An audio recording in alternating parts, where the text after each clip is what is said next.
Holler at your boy.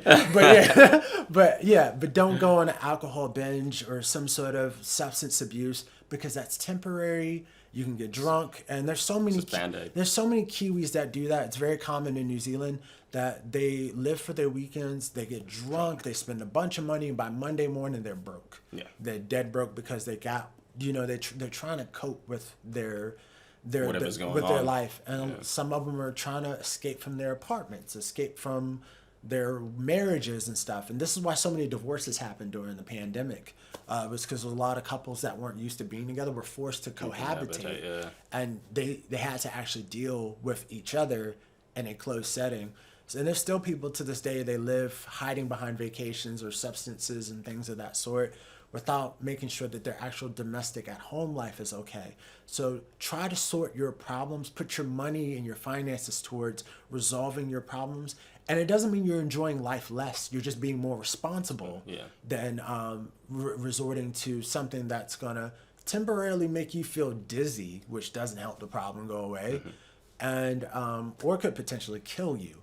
So it's better to put your finances in something that's gonna actually help eliminate the issue, and find a more healthier way to enjoy your time. Have a good meal once you pay a bill, or once you send a transaction towards some sort of debt or anything that you need to clear in your life, or relationship things. I think I was going to say, just celebrate the little things. Always remember to celebrate the little things. Yes. It sounds not that crazy, but just when you're chipping away at those little things, don't forget that you are worthy of the celebration, big or small. So if you can just remember to do that, give yourself a pat on the back, be like, I did it. This was amazing. You might find like, wow, like I'm an amazing human. And number 5, what I would say for number 5 is the best thing that you can do when you're going through any sort of obstacle is to do your best to not live as a prisoner of your past. You're not a prisoner of your past. Every lesson that you go through is a learning period for you. It's a learning moment. And so your past doesn't define you. It actually helps sculpt you into the beautiful statue that you're meant to be. And 100%. And bear in mind, because humans like relatability, me and Benda talked about that earlier when it comes to sharing our problems and things that we're going through and that comparison thing. Sometimes the people closest to you might not, that you've known all your life, may not want to recognize the change that you have in you, or even the growth that you have in you. And it's not because of anything other than people like a reference point of how they remember you at one point in their life. So your parents, for example, might still view you as a child, as their son. Your neighbors might still view you as the guy that came over, or the girl that came over when you were 5 or 6 years old, and you borrowed something and you never returned it. So there's some people that will try to cage you up and box you up according to your past. Where they met you. Where their past is, where your past is. And a lot of times people do that for one of 2 reasons. One reason people will hold your past against you is because they themselves haven't grown past that point in their life. They haven't grown past that stage in their life. So they're actually mentally and maturity-wise, they're still stuck in that point in time. So that's even people that you've gone through a relationship with, an ex partner that you had, a girlfriend, a boyfriend, depending on whatever your situation is. But your ex partner may view you from sometime in 2007 or 2009, and they try to hold you to that because it makes them feel better. To go, oh no, that's who you are, and that's all you're ever gonna be. And you've actually grown way beyond that. And they haven't moved past that point in their life. And their relationship that they're currently in is somewhat still defined in that fear of that relationship that you were in that time period. You're not responsible for their personal growth and their development. You're responsible for your role in that relationship at that point in time. But if you did your best to be apologetic about it and about who you were at that time, then you've done everything you can do. You can't hold yourself responsible if someone wants to view you from this lens of 5, 10, 15 years ago. You ain't got a time machine. No. So that's one reason why people may hold your past against you. And the second reason why people might hold your past against you is because they can't currently benefit from where you are right now. Yeah. So if you're doing well in your life right now, they might not want to acknowledge that you're doing well because they're not there. Yeah. So they'll just go, oh yeah, he thinks he's doing good, but I know the real him. Yeah. And it's just because they can't actually be involved in your present life to actually enjoy the rewards of your success and where you might have moved on to. So those are two reasons why people might hold your past against you. But that would be number 5, is that you're not a prisoner of your past.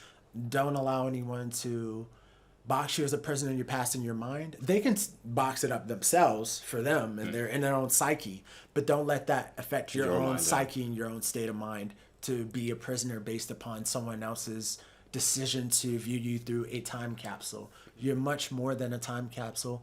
It's 2022, going into 2023, new stages, new levels.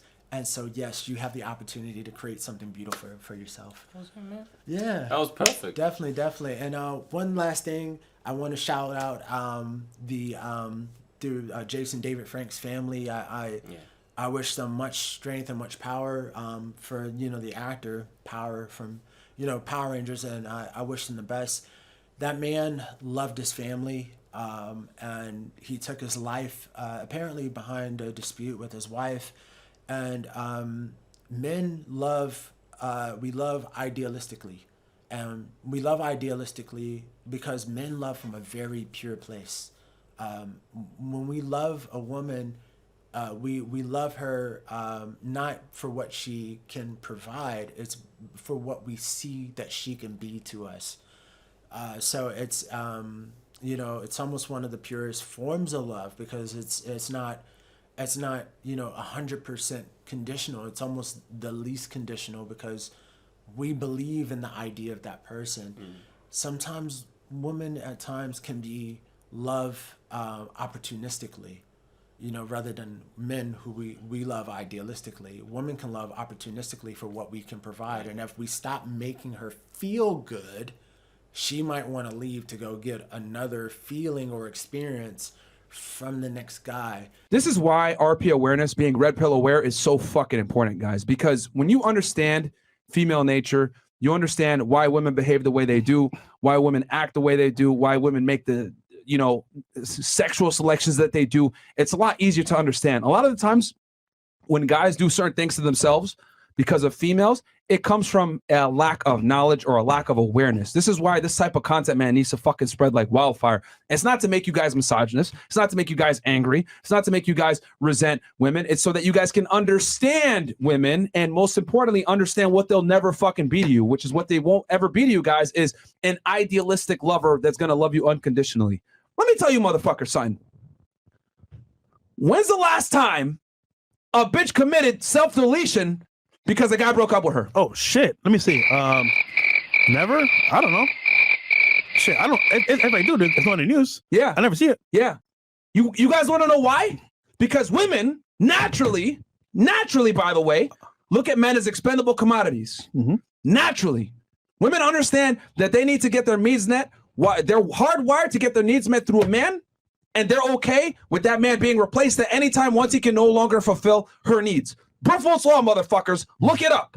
There's a reason why women don't hurt themselves because of a breakup. 9 out of 10 times. They might get sad a little bit, right? Especially if the guy initiates a breakup, but they ain't committing no fucking self-deletion. No. You know why? They're not. Someone else is there. About his mindset. Exactly. There's always another fucking simp right there ready to go. I got you, baby. Yeah. I'll check you out. And she'll like that motherfucker. He ends up, she just ends up using him for some attention, whatever. Then she goes to the guy that's like me that's saying you're fucking dumb on a date. Yep. That's how it goes. Okay, guys?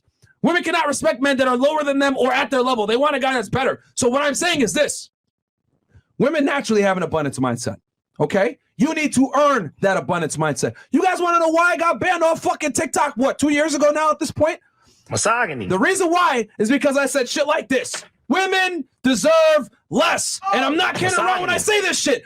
In today's day and age, they deserve less. And the reason why is because a lot of you motherfuckers give them more. So I gotta come in and give them less because you idiots want to give them more when they haven't fucking earned it. That's why they come in this fucking podcast, act crazy, say the dumb shit that they say. I tell them, yo, you gotta leave. Bitches still sitting here and commit crimes on 1080p. This should prove to you guys that Western women are fucking lost.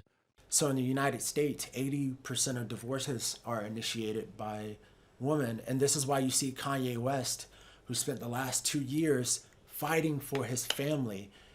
He's been subpoenaed to court 3 times. He had a court appearance a few days ago and he didn't show up for it. And it's been going on for 2 years. But I think at this point, he's kind of ready to accept that Kim won't come back, maybe potentially for the benefits she can get from the divorce. Yeah. But because family court and divorce court is often not in men's favor, and that has a huge effect on a man's mental health. A man can take his life behind that because it can wreck and ruin a man's life, especially if he's already in financial dire straits or he's not in the best place.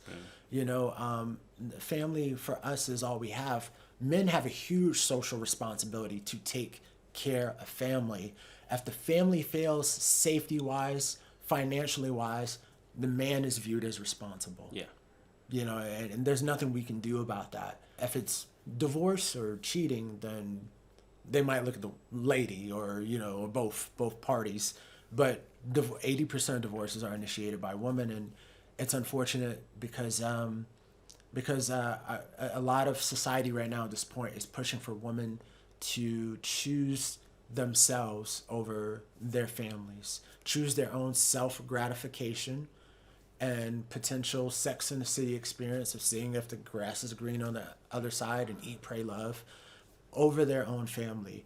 And traditional women or feminine women in the likes of, say, like the Queen of England, people hold in prestige. They hold her in prestige because she is the queen. She's there for her family. That is what true femininity is, and that's where your power is. Your power is being able to be the anchor for your family. Women are viewed as the anchor for the family, essentially, in a lot of different ways. One of the most important things for women is understanding that even though you're the queen, you're still the king's wife. Your value is in the ability to keep a high-value man. I'm sorry that you don't like that, but that's how the world looks at it. And again, I deal in reality. You can be an accomplished woman, but if you're 40, unmarried, no children, the world looks at you as something's wrong. You are judged heavily on the caliber of man you can keep, not get, not deal with, but keep. Hey guys, if you want to watch more clips, click here. And if you want to watch the full podcast, click right here.